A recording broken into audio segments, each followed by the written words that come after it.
up with Angela Yee, and it's a Wealth Wednesday, my favorite day of the week. Happy and Wealth Stacey Wednesday. Tisdale's here. Yes, indeed. Of course you're here. Of course I'm here. My partner. I wouldn't be anywhere else, anytime, anywhere. And we have some really exciting announcements for you. First and foremost, Wealth Wednesdays lives are back. Yes, indeed. Can't wait. Starting next week, May 28th at 6 p.m. at Cup. I think you can tell them more about Cup than I can. Oh, my coffee company. Coffee uplifts people. We have our brick and mortar on Bedford and Gates in Brooklyn. And you can definitely come out because we used to do these in person. That's how we started. Yeah. And we haven't done it since the pandemic. And now you have to wait for your partner to open a new restaurant. You can start doing them again, but they're at Cup. And we have a big special one for small business owners. We're going to teach you how AI can transform your business. We are featuring a free training from Google, and I understand Cup is making special drinks. There's food. Okay. And you can go to Angela's page, go to my page, go to Wealth Wednesdays, and there's a registration link. But we're so excited to be live again. Yes, we are. And so now we have some other news for you. and other news, the bad news. A lot of pain out there for people who have student loan debt. And we're going to give you a lot of relief today with our guest, Natalie Jean-Baptiste, who is a student loan debt attorney, has an incredible story. So you're on our side. Yeah. Yes, okay. And we also have a tool for you, a free tool for you all to use. But I know, Natalie, things got a lot worse for people on May 5th. That's when, if your loan was in default, which a lot of people didn't even know, the government could all of a sudden start garnishing your wages. They could take your, Angela was saying, Social Security. They can take your tax refund. What happened? So the government has always had the power of administrative wage garnishment, and it's a powerful collection tool where they don't need a court order in order to collect on any past due debt, including student loans. So this means that people can have their wages garnished, without a court order, and their Social Security garnished up to 15% of their disposable income, and their tax refund seized. So this has always been the case since the inception of student loans, but they were on pause for the last 5.5 years. Right. So people have been in this, imaginary la-la land where defaulted student loans have no consequences. So now it's just suddenly back with a vengeance. The Trump administration has decided, that they're going to start collecting again and enforcing the involuntary collections. So people need to figure out what's going on with their loan, and there are ways to get out of default and get back on track. And, a lot of people don't know what their options are. So one of the things that someone can do is called a rehabilitation. Yeah, we want to break down all of that. But staying with, I was reading. But I'm excited you're going to have solutions because I think this sounds worrisome. But the fact is that you have to take control of your finances and not just feel like there's nothing you can do about it when it comes to these student loans. Exactly. And staying to her point, how does so many people lost track of their student loans? We first started talking about this a couple of months ago, and the Department of Education was saying that half of student loan borrowers were not paying. Right. I want to say, I think that also under Biden, there were a lot of ways that they were trying to help people with student loan debt relief. And so some people were having loans pardoned. There were just a lot of things happening. And people were probably also waiting to see, like, okay, is there going to be something that can happen for me to help me with that? Because we also know what a burden that is for people. Right. So during the pandemic and all the pause kept getting extended, and they talked about canceling student loans. So people were holding on to that hope. And, since Trump won, all of that hope is now gone. There's no hope. Clearly, he does not care about student loan borrowers. Right. So, at this point, they don't have to feel helpless. There are ways to figure it out, and different options depending on the person's situation. We got to hear these options. And the last thing I want to say is that it also affects your credit score. Oh, and that's something. Vantage said that That's what I was saying. About 5 million people are finding themselves in this situation. And I do want you to talk about how people lose track of their student loans, because it's easy to do. Of course. Because they can change Right, of servicers course. and stuff. So Vantage predicts that credit scores can fall by as much as 129 points because some people have been in default for months and don't even know it. don't know. So, I mean, it's a double-edged sword because, you know, a lot of people just avoid dealing with it, right? It's just an unpleasant thing to deal with. And so people don't open their mail and they don't update their address with the loan servicer. So the mail is still going to their college dorm or, you know, their mom's house. And they've moved several times since they first borrowed the loan. So they lose track of it. And it's not something that someone says, oh, I'm going to go check on my student loan right now. And especially since the pandemic is sort of, you know, something that people had the false hope like, oh, maybe it's going to go away forever. Or, you know, they never had to even deal with the reality of making a student loan payment. So many borrowers have never even had to make a payment, right? So I know I did. Yeah. I kept having to defer my loan, but at least I did it. Like it's one thing to just not open your mail, ignore it. But I was always, when I didn't have the finances to take care of it, I was like, defer 6 months. Right. But then it does end up costing you, you know, larger chunks of money when it's time to pay. Right, exactly. So people exhaust their forbearance and their deferment options. And then by the time that runs out, then, you know, it goes into default and they don't know because they haven't looked at their student loan account in 3 years. And also, the loans do keep changing servicers. One thing that borrowers can do and where you can keep track of your loan always is studentaid.gov. Okay. Because when it's housed in that federal government website, so if it does change servicers, you'll see who your current servicer is. Is that for any type of student loan? No, federal, only for federal. loans. Okay. Yeah. So they can go to studentaid.gov and see the federal loan, see what the status of the loan is, and find out who the servicer is so that they can get in touch with the servicer to, you know, explore their options. So the first one is rehabilitation, right? So that involves making 9 on-time payments, right? And even if your income is $0, your payment has to be at least $5, and you have to demonstrate your ability to pay. You can't just fast track out of it. You can't just say, here's $45, get me out of default. The whole point of the rehabilitation program is to demonstrate your ability and your willingness to make on-time payments based on your income. So that's 9 payments that you have to make on time. On time. And $5 is the lowest, you know, but it really is based on your income. And if for some reason the income-based payment is too high, in the rehabilitation program, you can present your expenses so that they can get the payment down for you. Not true in general of income-based repayment, but in the rehab program, yes. Okay. So it's complicated. Right. Because one, the paperwork's complicated, they're hard to figure out. And the reality now is we're giving solutions, but people are saying they're calling the Department of Education and they simply can't get through. That's like a huge problem because like it's gone practically and there's no staffing there. Right. Well, they're really calling the loan servicers, which have been a problem for a long time, even before they fired half the Department of Education.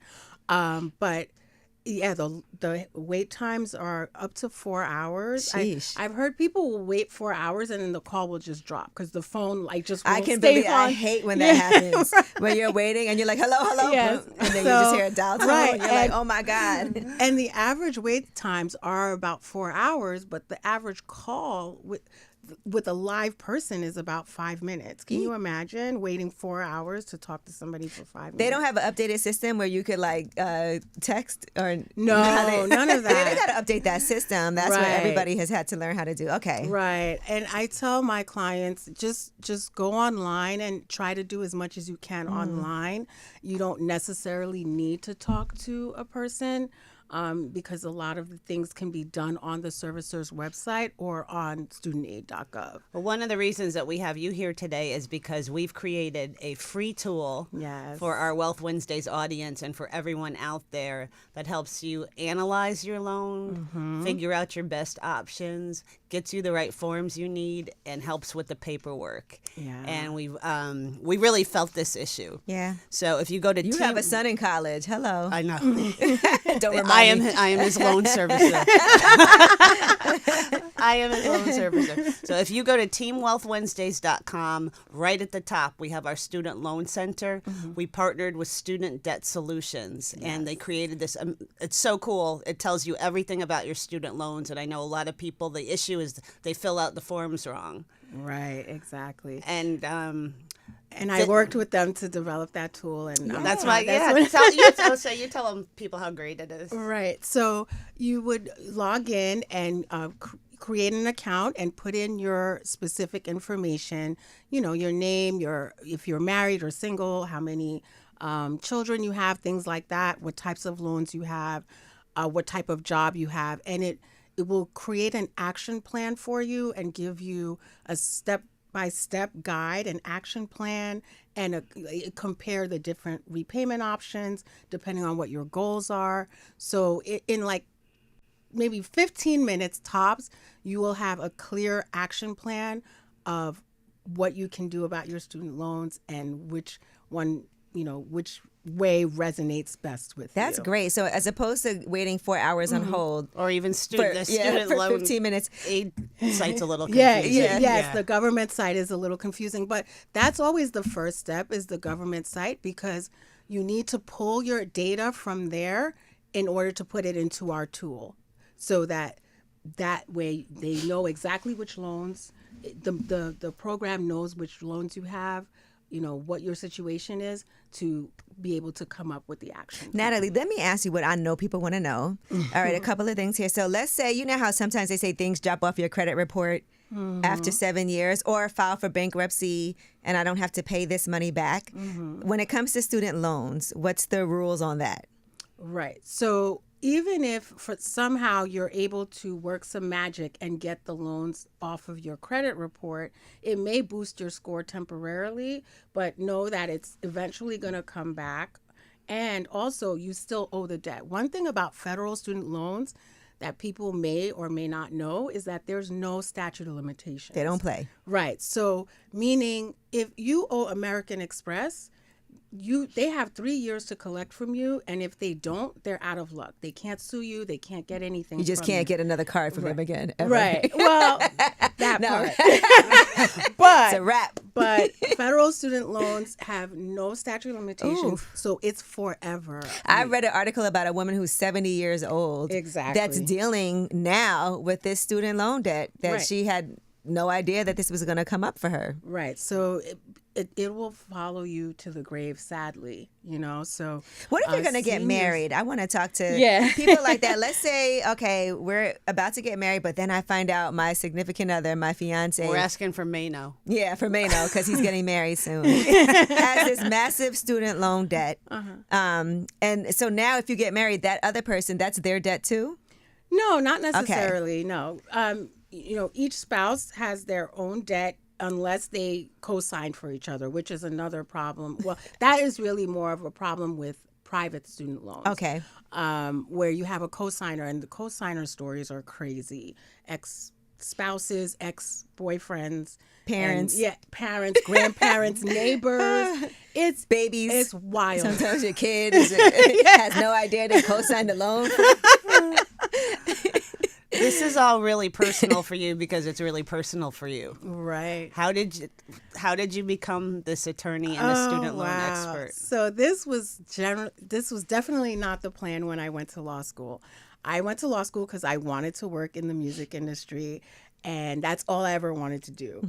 And you know, and I was able to get my foot in the door at some of the biggest record companies and just live the dream. But behind the scenes, I was struggling financially with my student loan and other debt.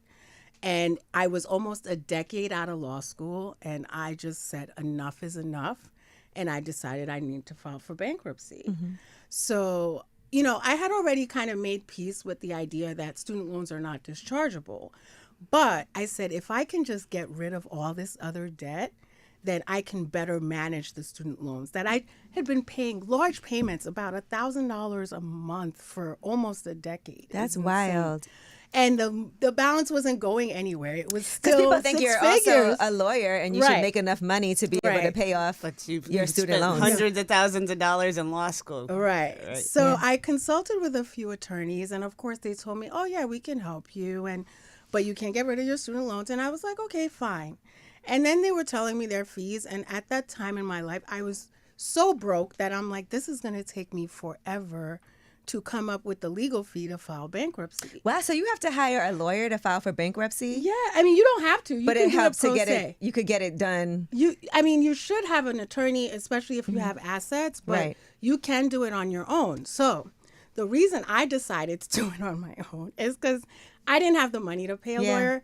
And the guy I was dating at the time, he was like, "You're a lawyer. Why are you stressed about finding a lawyer?" You're a lawyer. But I'm not a bankruptcy lawyer. Right. And I literally did not take one bankruptcy course in law school. Not one. Because people think a lawyer could do anything legal, but people have their different specialties, like real estate law, like entertainment law, criminal law. Exactly. Yeah. So you have your niche.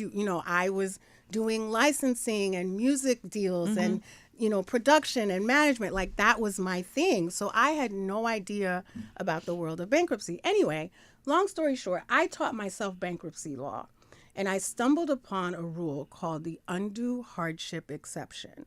So that means that if you have a hardship, you can discharge your student loan debt. And it was this hidden gem that no one talked about. Right. And I read the law. And naive me, I was like, oh, this sounds like me. I'm going to do this. Just completely clueless. Thank God. File my complaint, and then you say, oh, I'm going to discharge my student loans. Other attorneys, seasoned bankruptcy attorneys, are looking at me like, who does this girl think she is? Like, we don't discharge student loans. Like, student loans, they had already been programmed. Right. To not even try.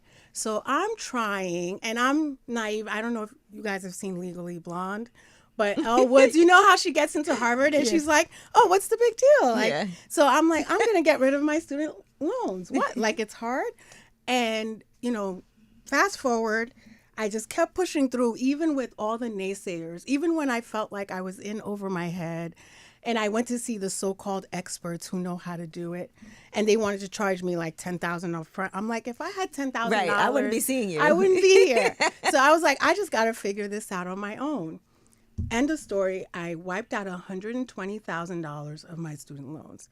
So after that, I was so inspired. I was like, I want to do this for other people. Like, so I opened my own practice, and this became my specialty. I reinvented myself as a bankruptcy attorney. What? Like, I didn't even go to school for that. You're like, forget all this music, entertainment stuff. Right. So because of my passion to like liberate my people from student debt or debt in general, I just started learning more about, the bankruptcy law and just the history of bankruptcy. People don't know that, but there's so much stigma around bankruptcy. Right. Like we were talking about that. They used to put people in jail for debt. Right. Not Donald Trump. He's filed for bankruptcy. Six times.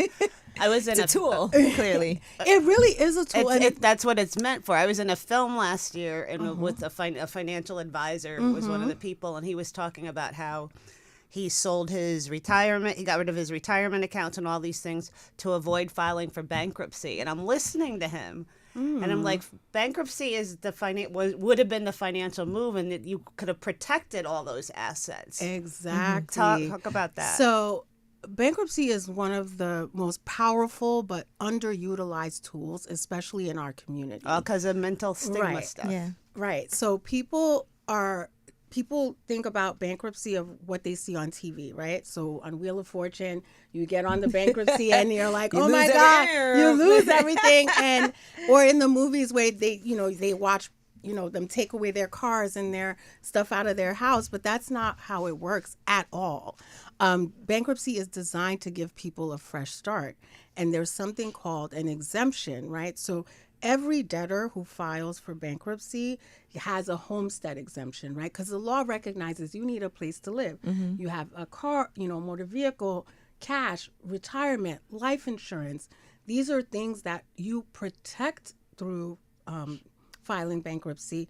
So it's sad when I get a client who went through their whole retirement. They spent their retirement and their money savings, and they sold their and house. They could have filed for bankruptcy. They could have filed for bankruptcy to protect that asset. So those are the most tragic, where they're like, well, I had about 200 or 300,000 in my 401k, and I've been living off of it and paying bills with it for the last some odd years.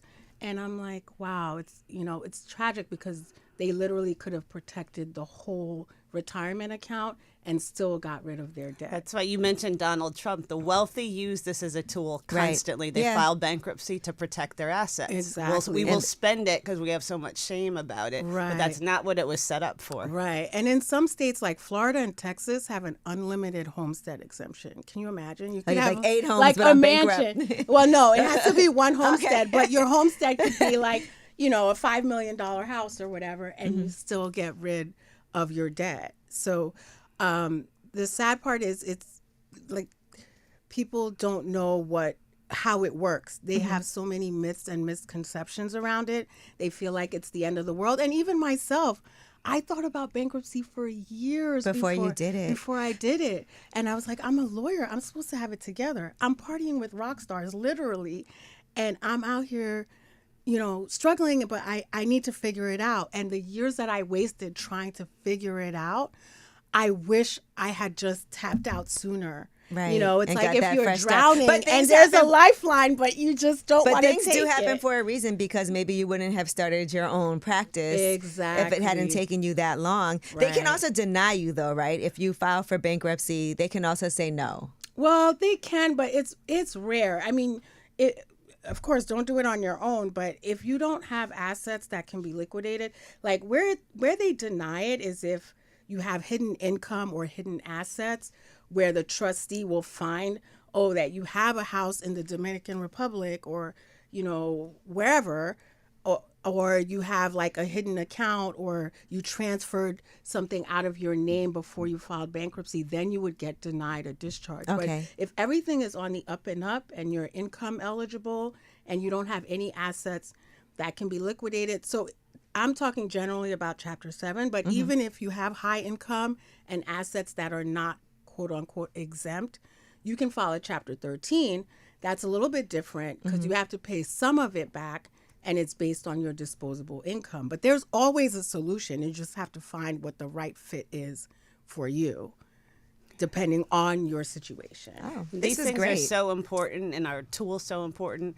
You passed the bar, but I'm just seeing just paying attention more. Lawyers, doctors, a lot of them don't pass the bar. Right. They have all this debt. Right. And then they don't end up. And those people become my clients. So people who have the law school debt, but they failed the bar a few times, they never got a chance to practice. Doctors too, this happens Doctors too. who fail out of med school, or they can't pass their boards. They You still don't have even the think debt. about that. They still, they have It's a huge number. It's most.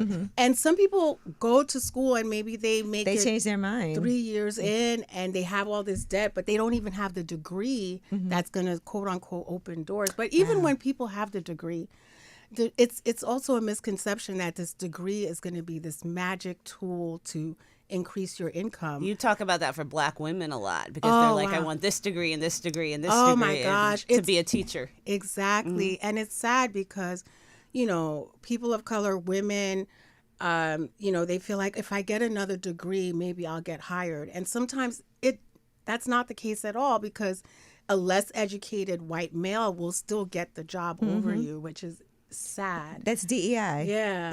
Yes, that's the real DEI. Yeah, that is the real DEI, right? Yeah. So Well, listen, how can people get in touch with you if they want to learn more and follow your journey?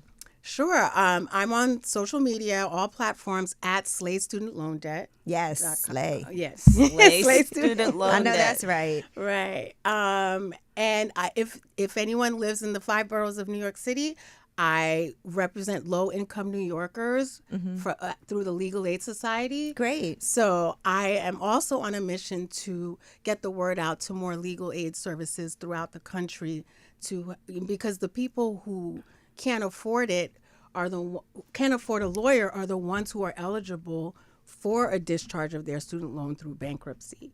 So and it's funny because I got here because I couldn't afford a lawyer. And I know there are so many people out there who can't afford attorneys. And I'm blessed to have that opportunity. I've been working with the Legal Aid Society now for about almost 3 years. And I still do teaching and consulting on the side. Like Slay Student Loan Debt is more like education and empowerment and consulting student loan borrowers all over the country and letting them know what their options are and figuring out if bankruptcy is a good option for them or if they can find another route to get out of student loan debt. Are you from Brooklyn? I was born in Brooklyn, No, but that's all we need to know. That's good enough.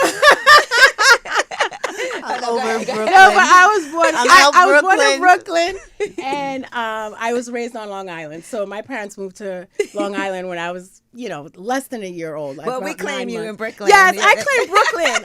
I do claim Brooklyn. I'm like, it's the best borough. Well, we're going to put you in our student loan center. Everybody go to teamwealthwednesdays.com and get this free tool that will help you analyze your debt, give you a plan, and help you get back on track. Because these are some take tough control. times. Right. Taking control and taking action.